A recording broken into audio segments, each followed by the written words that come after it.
switch gears a little bit because I'm getting a sensus divinitatis right now that that you're a Calvinist. Is that true? I am reformed in my soteriology. That's right. Okay. So tell me if you think this is correct. You're going if it's true that you're a true Christian, you're going to heaven and you will have eternal life. Hmm. And if it's true that I'm not a Christian, I will not go to heaven and not have eternal life. Well, you will face the responsibility for your own sin and be punished for your Right. own crimes against God, such as they are. But here's my question. Why am I not a Christian?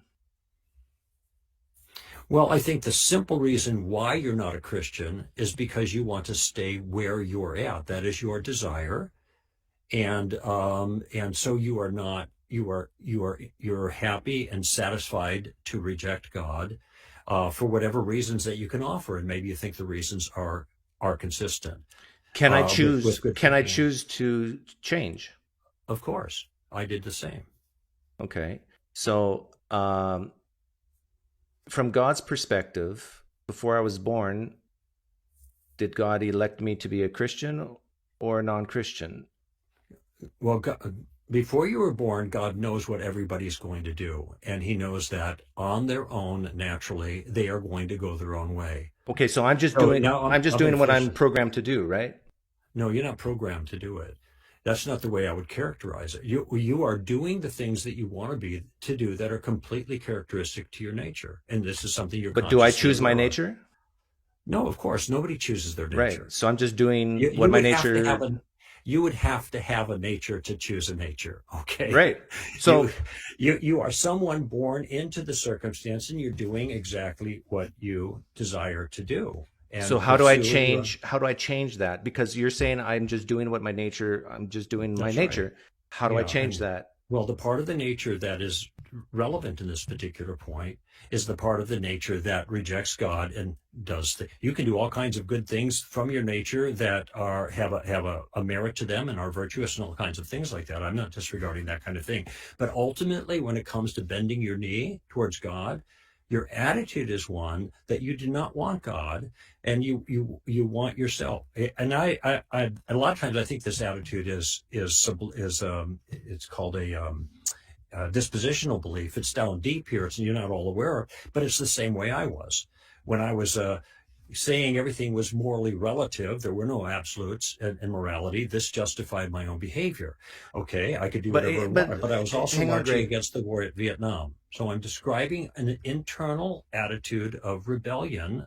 That's the way I characterize it now. That even was true of me. But if your I was nature's rebellion, how did you change? because I asked God for help, and God came in and helped me. So you can have a nature of rebellion and still ask God for help? Sure, Isn't that a good it thing? happens all the time. Isn't that the opposite of rebellion? Isn't that accepting? Say that again. Isn't that the opposite of rebellion? Saying, reaching out to God and asking for help? Yeah, that is. That's when you lay down your arms and you turn to God. And there are a lot Okay, of so if your circumstances nature is rebellion, how can you ask God for help as a rebellious person? because God is going to help you There we even go. before. So this is what I was kind of, that was a leading question, I admit, but No, I know where you're going with this, but I yeah. wanted to lay a proper framework for it because there's a lot of detail that's going on in this. Okay, So if God doesn't and help me, I cannot change, correct? if God doesn't transform you to want to be like Him, you won't change. You will Okay. do what you want to do, Okay. and So that is to stay in perfect. rebellion to Him. So if I die a non-Christian, it's because of what God didn't do. Well, see, this is one way that people put it, but it's also what you did do in continuing to rebel against Him. And so you are going to be held responsible for your I actions understand that. because, all right. So But it's my question is, if I don't receive eternal life, it's because of what God didn't do. because God did not decide to bring forgiveness to you in your situation, but to Okay. let you go and continue in your rebellion. But the move here is to make it look like it's God's fault.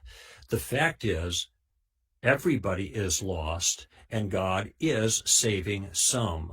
All right. Right, but he's not Why he saving does all. some, I don't know. I don't know. I can't answer that for you, Doug, because I'm not God. All right. And I think it's a fair question. Hold on just a minute. I forgot to turn my phone off here. But this is like, let's be real here for a second. If I'm being very real, I and know, I I know, understand but why this bothers you. well, Okay, no, well, my question, let me ask this. Does this bother you? it does trouble me at different times. Okay.